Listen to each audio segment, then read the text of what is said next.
ఉపాసన తాజాగా క్లీంకార ఫేస్ ను చూపించింది. అయితే ఇందులోనూ పూర్తిగా చూపించలేదు. తన తాత అమ్మమ్మలతో క్లీంకార ఇలా అపోలోలోని గుడికి వచ్చింది అంటూ క్లీంకార ఫోటోని ఉపాసన షేర్ చేసింది. క్లీంకారను ఇంతవరకు ఎలా ఉంటుందో అనేది పూర్తిగా రివీల్ చేయలేదన్న సంగతి తెలిసిందే. అలా ఫేస్ ను రివీల్ చేసే మూమెంట్ ను కూడా చాలా పెద్ద ఎత్తున సెలబ్రేట్ చేసేలా ఉన్నారు. ఉపాసన తన కూతురు మొహం బయటకు కనిపించకుండా ఉండేందుకు చాలానే జాగ్రత్తలు తీసుకుంటారు. కానీ తిరుమలలో ఓసారి క్లీంకార రూపం రివీల్ అయ్యింది.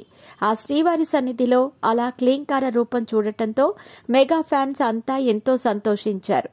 గారాల పట్టి చిట్టి తల్లి అంటూ క్లీంకార మీద అందరూ ప్రేమను కురిపించారు. క్లీంకార రాకతో ఈ ఏడాది అంతా కూడా మెగా నామ సంవత్సరంగా మారిందని అంటూ ఉంటారు. తాజాగా తన అమ్మమ్మ తాత ముత్తాతలతో క్లీంకార గుడికి వచ్చిందంటూ ఉపాసన షేర్ చేసిన పోస్ట్ వైరల్ అవుతోంది.